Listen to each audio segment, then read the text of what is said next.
C'est l'heure du journal de l'Afrique. Soyez les bienvenus sur France 24. À la une ce soir, les négociations pour la paix dans l'est de la République démocratique du Congo. Le président sud-africain soutenu par son parti, menacé par une procédure de destitution liée à un scandale de corruption. Cyril Ramaphosa a reçu ce lundi le soutien total des dirigeants de l'ANC. Elles ont eu du mal à démarrer et elles ont du mal à aboutir. Les négociations à Nairobi pour la paix dans l'est de la République démocratique du Congo n'ont pas pu se clôturer. Les rebelles ont refusé de signer l'accord. Les détails de notre correspondant à Nairobi, Bastien Renouille. Et je vous le disais, en République démocratique du Congo, la population est toujours sous le choc après le massacre de civils dans le territoire du Rutshuru, un massacre que l'armée congolaise attribue au M23.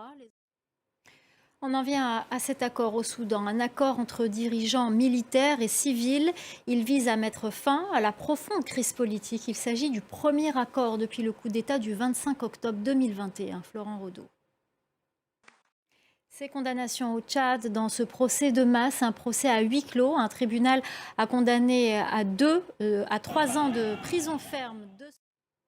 Ultimatum de la CEDEAO au pouvoir malien. Les dirigeants des États d'Afrique de l'Ouest ont exigé dimanche à Abuja que Bamako libère avant janvier 46 soldats ivoiriens prisonniers depuis juillet sous peine de sanctions. Et puis sachez également concernant le Mali que le gouvernement a annoncé ce lundi le retour au poste de Premier ministre de Choguel Maïga. Le congrès de la puissante centrale syndicale tunisienne, l'UGTT, il a été marqué par la prise de parole de son leader Noureddine Taboubi. Le soutien de l'ANC à Cyril Ramaphosa, menacé par une procédure de destitution au Parlement après un scandale de corruption. Le président sud-africain a reçu ce lundi un soutien total des dirigeants de son parti. Et puis sachez également que le Parlement a repoussé ce soir d'une semaine le vote sur une procédure de destitution du président Ramaphosa.